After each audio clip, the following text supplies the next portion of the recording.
Growing up, Jaipur mein winters and Makar Sankranti were incomplete without til ke laddu. So today, let's give them a new look with these no-bake sesame chocolate cups.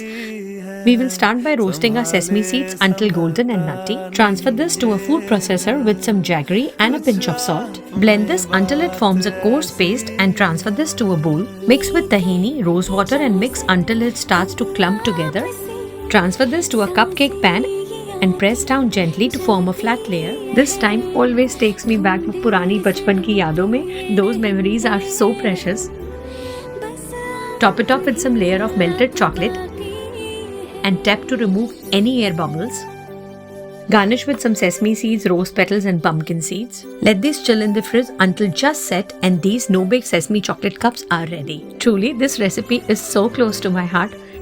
Head over to my blog for more detailed recipe and I hope you enjoy this as much as I do.